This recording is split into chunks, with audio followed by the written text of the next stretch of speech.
Hello, a very good morning to all of you. 20 मई the Hindu editorial में आप सभी का स्वागत है। अच्छे से मेरी आवाज सुनाई दे रही है, वीडियो अच्छे से दिखाई दे रहा है ना सभी को? सोचो हम लोग इस एक सेशन में कितनी ढेर सारी वोकैबुलरी पढ़ते हैं, कितने कितने अच्छे लेवल के पैसेजेस करते हैं। मतलब अगर आप डेली इसको रेगुलरली देख रहे हो तो आपको खुद ही इंप्रूवमेंट दिखेगा अपनी प्रिपरेशन में।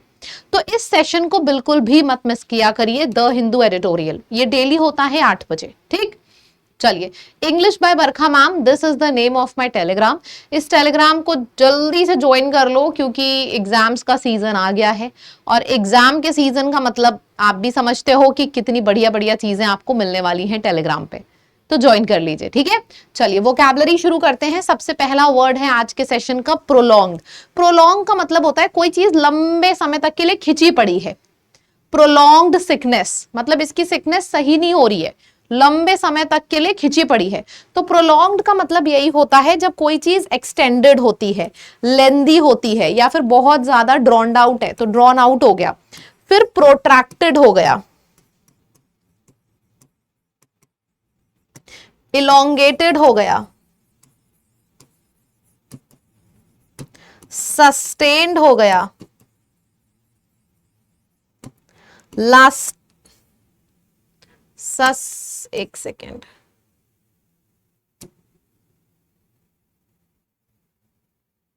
नोट करते जाइए आप लोग भी। सस्टेन्ड हो गया, सस्टेन्ड के बाद कंटिन्यूड हो गया। Continued is also a very important word. Sustained हो गया, कंटिन्यूड हो गया। उसके बाद something is enduring for a very long time, enduring हो गया, परसिस्टेंट हो गया। तो ये सारे शब्द हैं जिसका मतलब होता है बहुत लंबे समय के लिए। ऑपोजिट क्या हो गया? ब्रीफ, शॉर्ट, ट्रांजिएंट या फिर मोमेंट्री। मोमेंट्री भी एक बहुत ही ज्यादा इंपॉर्टेंट वर्ड है। जब कोई चीज थोड़े मोमेंट के लिए होती है तो उसको हम मोमेंट्री कहते हैं, ट्रांजिएंट कहते हैं।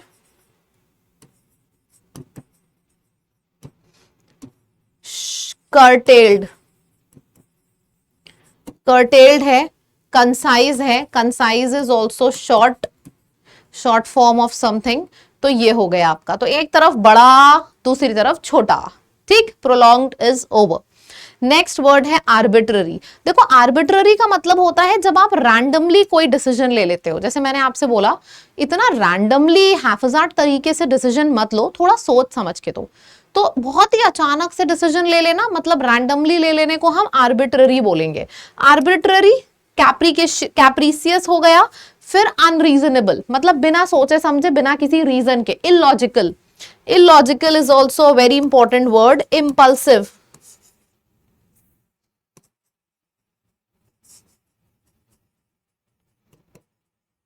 इम्पल्सिव हो गया।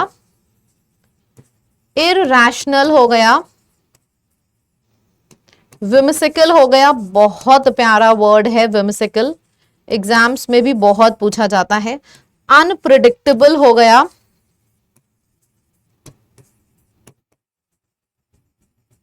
इराटिक हो गया, हैफजार्ड हो गया,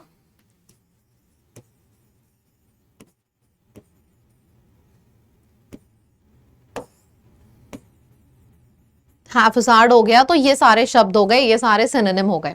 अच्छा, ऑपोजिट क्या है? एक तरफ चीजें बहुत रैंडमली करी जा रही हैं, सोच समझ के करी जा रही हैं। दूसरी तरफ देखो रैंडमली, मैंने बोला कि इसने रैंडमली डिसीजन ले लिया, मतलब बिना सोचे समझे, आर्बिट्ररी।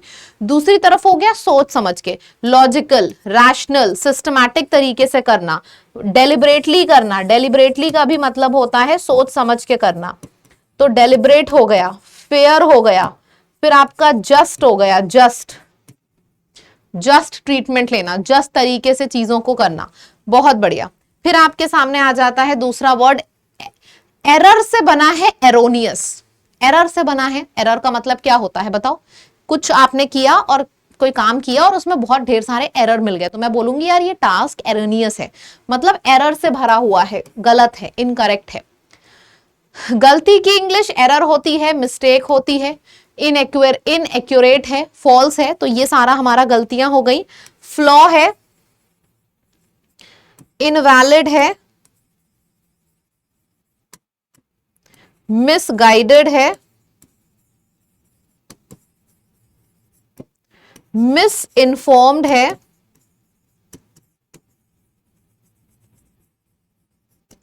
ट्रू, ट्रू का ऑपोजिट हो गया अनट्रू, मिसलीडिंग हो गया, मिस लीडिंग हो गया, फॉल्स हो गया, स्पूरियस हो गया। ये सारे शब्द हो गए जो कि सिनोनिम है गलती के। ऑपोजिट क्या हो जाएगा? चीजें बिल्कुल सही हैं, करेक्ट हैं, ट्रू हैं, फैक्ट के ऊपर बेस्ड हैं तो फैक्चुअल हैं, प्रिसाइज हैं। फ्लॉ का ऑपोजिट हो गया फ्लॉ नहीं है, यानी कि flawless. Infallible, infallible is also a very important word. False मतलब होता है गलतियां, नो गलती मतलब इनफैलिबल। तो ये सारे वर्ड्स हैं जो एग्जाम में बहुत पूछे जाते हैं। इसका मतलब होता है, एक का मतलब है गलती और दूसरे का मतलब हो गया गलती से मुक्त। फिर है ब्रेजन, ब्रेजन ब से ब्रेजन, ब से बोल्ड, लेकिन नेगेटिव तरीके का बोल्ड। नेगेटिव तरीके के बोल्ड का मतलब क्या होता है कि कोई इंसान बैंक गया, मैनेजर के सर पे चाकू रखा और बोला कि लाओ मेरे को सारे पैसे दे दो। ये बोल्ड है लेकिन नेगेटिव तरीके का बोल्ड।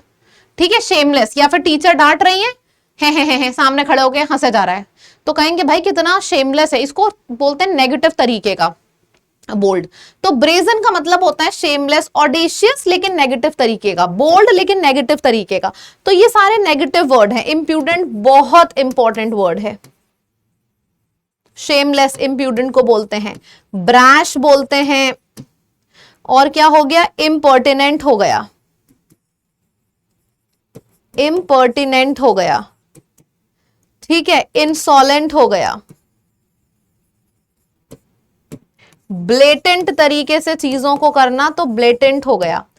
तो ये सारे क्या हैं? ये सारे आपके सिनोनिम्स हैं। ऑपोजिट क्या हो गया? एक तरफ तुमने क्या किया? बहुत ही ज्यादा गंदी, शेमलेसली काम किया है, शेमफुली, शेमफुल, शेमलेस। ठीक है, अच्छा ऑपोजिट क्या हो जाएगा? बहुत ही हम्बल तरीके से, मॉडेस्ट तरीके से, या फिर आप इसको बोल सकते हो पोलाइट बोल सकते हो, पॉजिटिव तरीके से बोल्ड को हम टिमिड भी बोल सकते हैं। ठीक है, केयरफुली चीजों को करना तो डिस्क्रीट हो जाएगा। ये सारे शब्द आप ऑपोजिट में लिख सकते हो। ठीक, ब्रेजन फिलहाल बहुत ही रफ तरीके का बोल्ड, ब्रेजन बोल्ड लेकिन रफ तरीके का, ऐसे याद करो।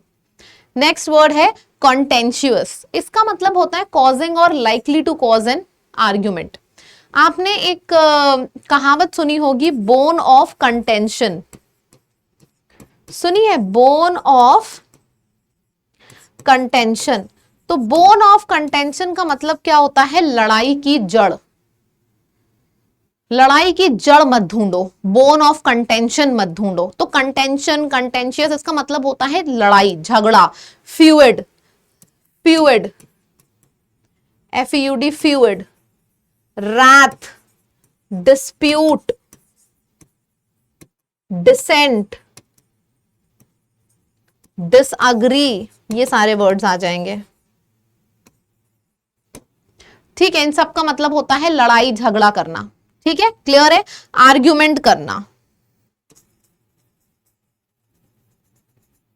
और कोई वर्ड है जो छूट रहा है? आर्ग्यूमेंट हो गया,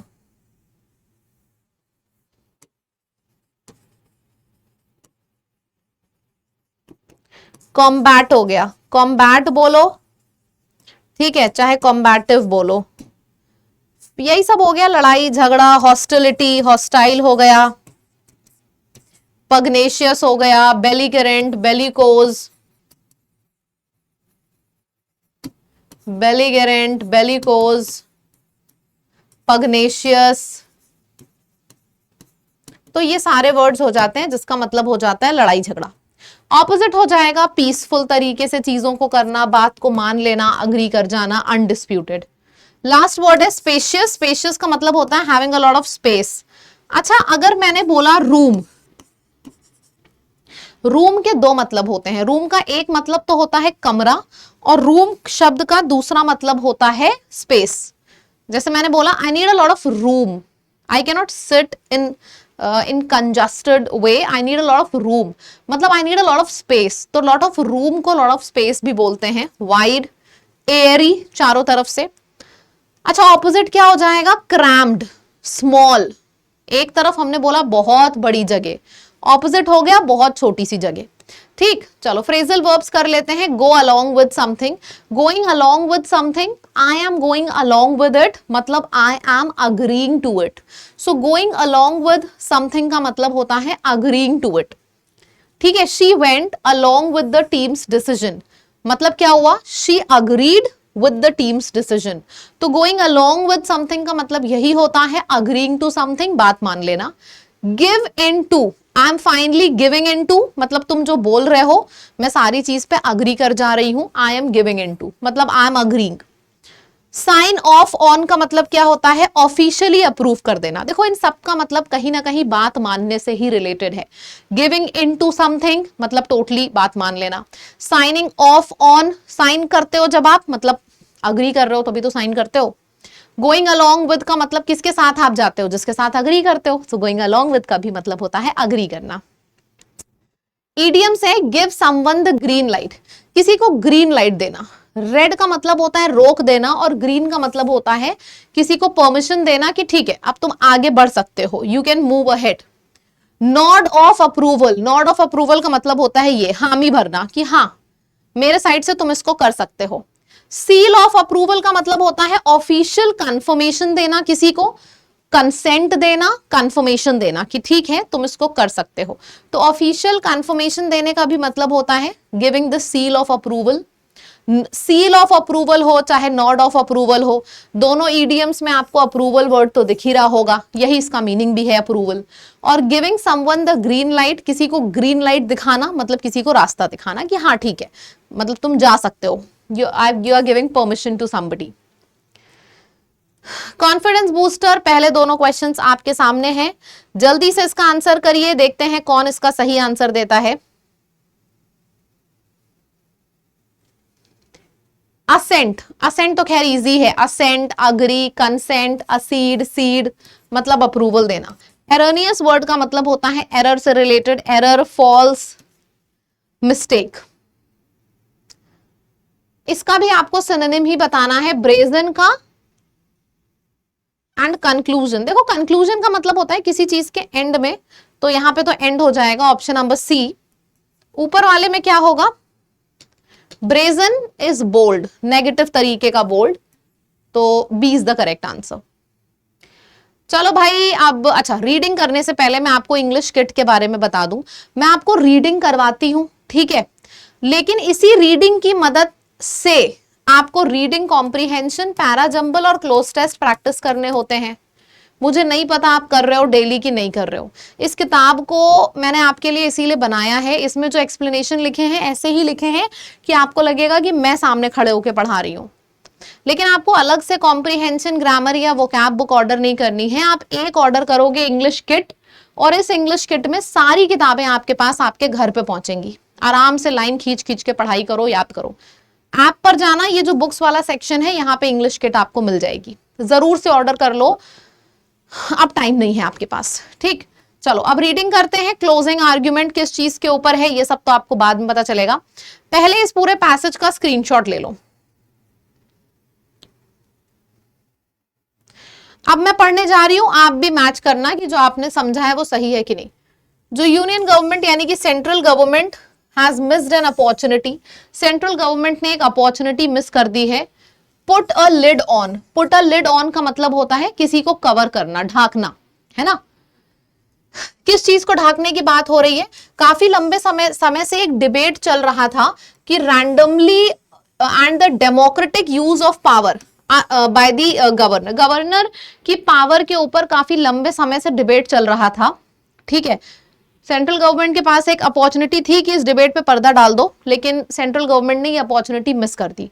putting a lid on something मतलब ढकना किसी चीज को, पर्दा डालना।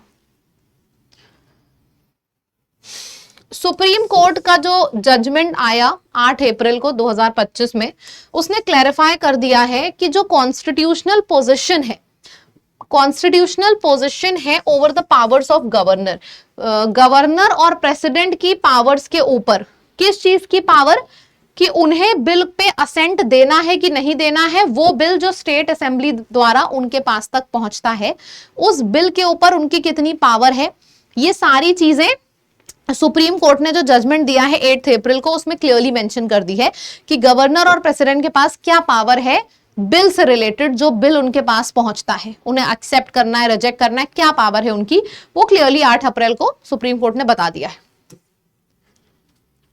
एक बेंच है जिसमें जजेस जेबी पर्दीवाला एंड आर महादेवन, ये जजेस का एक पैनल था, हेल्ड दैट तमिलनाडु गवर्नर, उन्होंने क्लियरली बोला कि तमिलनाडु के जो गवर्नर RN रवि हैं, उन्होंने जो काम किया होल्ड करने का 10 स्टेट बिल, वो काम इलीगल था एंड एरनियस था।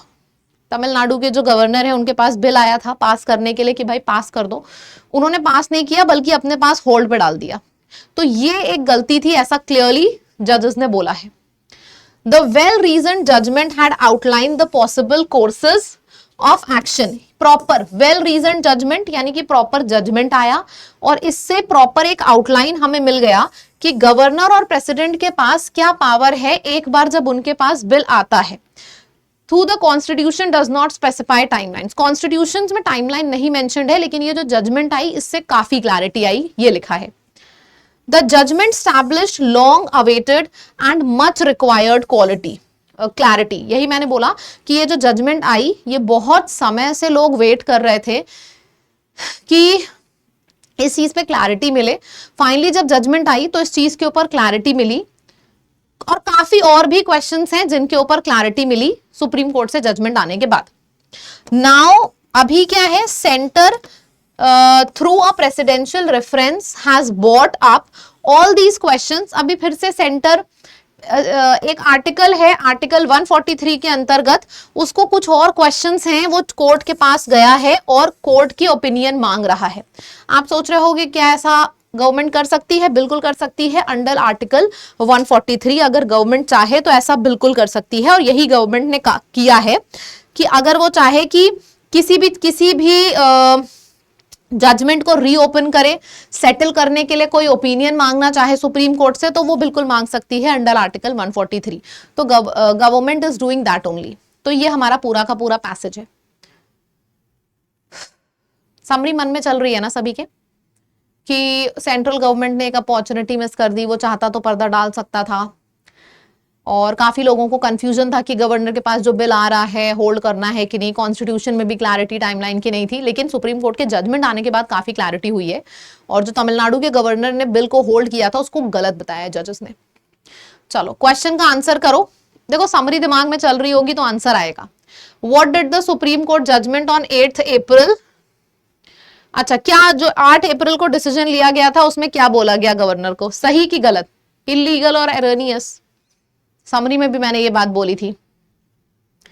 Why is the center's decision? Centre जा रहा है प्रेसिडेंशियल रेफरेंस आर्टिकल 143 के अंतर्गत कि कंट्रोवर्शियल क्यों ये कंसिडर किया जा रहा है ये चीज। It delays the implementation of the bill, नहीं डिले की कहीं बात नहीं हुई है, बात हुई है कॉन्स्टिट्यूशनल के क्वेश्चंस को सेटल करने के लिए कोर्ट के पास फिर से जा रहा है गवर्नमेंट कुछ क्वेश्चंस पूछने के लिए, कोर्ट का ओपिनियन लेने के लिए अंडर आर्टिकल 143। किसी भी चीज को डिले करना मकसद नहीं है, क्वेश्चंस का सॉल्यूशन लेना मकसद है, इस वजह से जा रहा है। देखो यहाँ पे क्लियरली लिखा है प्रेसिडेंशियल रेफरेंस के अंतर्गत जितने भी क्वेश्चंस हैं दोबारा से लेकर कोर्ट के पास जा रहा है। लेके दोबारा से जाना इसका मतलब क्या हुआ, रीओपन करना। तो क्लियरली एक एक वर्ड हमेशा सेंटेंस में मिलता है। मैं दोबारा से कोई चीज लेके जा रही हूं मतलब मैं रीओपन कर रही हूं, ठीक है। बहुत से लोग क्या सोच रहे होंगे, पैराग्राफ में रीओपन वर्ड ढूंढ रहे होंगे, जरूरी थोड़ी ना है कि एग्जैक्ट वर्ड मिल जाए। दोबारा से खोलना, रीओपन करना, दोनों में से कुछ भी लिखा होगा तो सही है ना। तो ये गलती एग्जाम में भी मत करना। बहुत से लोग ऐसा करते हैं कि जो शब्द लिखा होता है वही ढूंढने लगते हैं। मैं दोबारा से जा रही हूं क्वेश्चंस पे क्लैरिटी लेने और रीओपन कर रही हूं, दोनों का मतलब तो सेम ही है ना। चलो दैट्स इट। होमवर्क क्वेश्चन है, कोई भी 4 आपको करना है, कमेंट सेक्शन में जरूर करिएगा। इससे मुझे ये दिखता है कि कितने स्टूडेंट्स कितना ज्यादा सीरियस हैं इन सेशंस को लेके। ठीक है। और ये जो उम्मीद बैच है ये 19 तारीख से ही आपका शुरू हुआ है। This is a very important batch. इसके क्लासेस अगर आपने नहीं किए हैं तो कर लीजिए। और आपको किसी भी लाइव कोर्स में एडमिशन लेना है अपनी कंप्लीट तैयारी करने के लिए, चाहे सीजीएल हो, चाहे सीपीओ हो, चाहे फेस हो, चाहे स्टेनो हो, हर तरीके के बैचेस आपको लाइव कोर्सेज में मिल जाएंगे। एडमिशन ले लीजिए, उसमें अपनी पढ़ाई एकदम सिस्टमैटिक तरीके से शुरू करिए और इस कोड को डाल दीजिएगा लैब, तो आपको डिस्काउंट भी मिल जाएगा। ठीक, चलिए जी, साइनिंग ऑफ। मुझे कमेंट में लिख के बताना कैसा लगा आपको सेशन। टाटा, bye bye, take care everyone.